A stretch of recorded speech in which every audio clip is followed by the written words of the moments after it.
nazungumzia kuhusu mifuko ya uwezeshaji.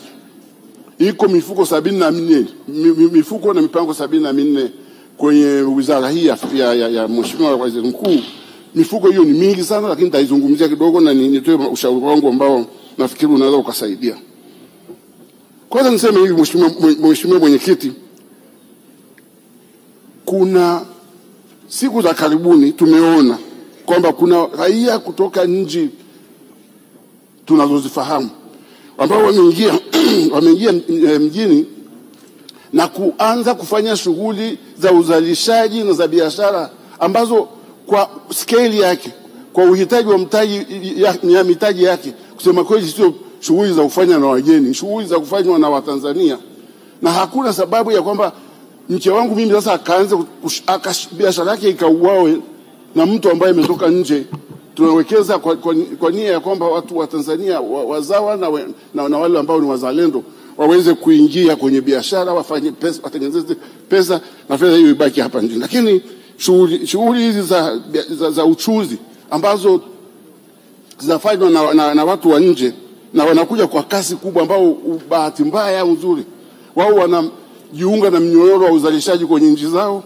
Kwa hiyo wanajua bei zile zilivyo, kwa hiyo wanazileta zile, na naamini kwamba kuna ukiukwaji wa kutokulipa kodi, kuna kutokulipa kodi kwingi kwenye hivi bidhaa ambazo zinaingia na zinaenda kwenye mnyororo ule wale watu wenyewe. Kwa hiyo inakuwa ni vigumu sana hata kwa TRA kuweza kudhibiti. Kwa hiyo mimi naomba hivi kwamba zile mamlaka ambazo zinahusika, TIC na Wizara ya Mambo ya Ndani na uhamiaji, watu wa uhamiaji watafute namna ya kuweza kudhibiti masuala haya, kwa sababu mpaka kule kwenye vijiji watu wanafanya kamari.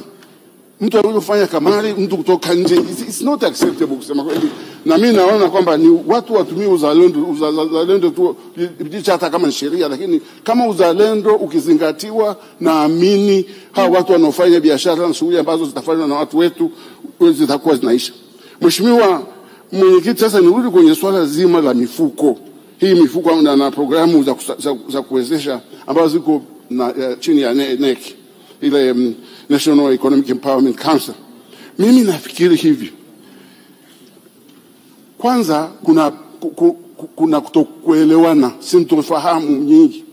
Hii mifuko haifahamiki. Kitu tunachozungumza hapa kila wakati tukikutana mambo ya uwezeshaji, tunazungumza ile ya halmashauri ile ya 10 ambayo inatoka 442, nyingine yote hatujawahi kuizungumza, na kwa sababu watu haifahamu.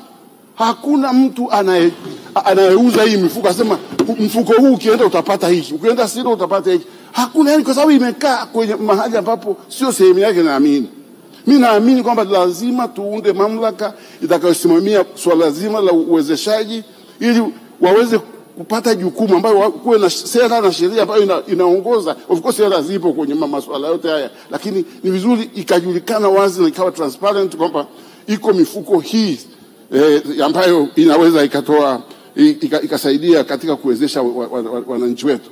Lakini nashukuru kwamba Mheshimiwa Mwijage alikuwa anazungumza ametaja hii ya NEDF, National Economic Development Fund, ambapo mimi na National Empowerment Fund, mimi najua kwamba mifuko hii sasa imechanganyika na hakuna peperushi, na kweli mtu aliye kule kijijini hawezi kabisa kuaccess hii mifuko kama tunavyofahamu. Kwa sababu hiyo mimi naamini hata kama ingeundwa ikawekwa kwenye chombo ambacho kitashughulika na mikopo pamoja na udhamini wa mikopo kutoka kwenye mabenki, itakuwa imeongeza sana wigo na uwezo wa fedha hizi ambazo zimelala huko, pamoja na zimelala huko na hazitumiki kama ipasavyo. Kwa hiyo naomba tathmini ifanyike, ikijulikana kwamba kila mfuko umekopesha nani, na nashangaa watu watashangaa wakiona matokeo yake. Alafu tuunde mfumo ambao utawezesha mtu kijana akiwa hata university, aimaliza university pale, anaweza akaingia kwenye mfumo akaomba mkopo mwenyewe, sio lazima aende kwenye vikundi vinaharibu mikopo. Kwa hiyo naomba kuwe na mfumo ambao ni kama Empower tu.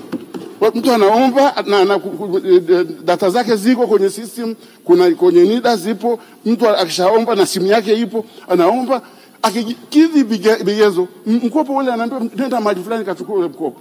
Naamini hicho kitafanyika kama tutaunda shirika ambalo au chombo ambacho kitasimamia mifuko hii na hizi programu za kuwezesha ambazo naishukuru serikali kwamba imeweka, lakini zikae mahali pamoja. Nataka niseme nashukuru, na nataka kumpongeza tena Mheshimiwa Rais wetu kwa kazi ambayo amefanya, na naamini kwamba huku tuendako ni kuzuri zaidi.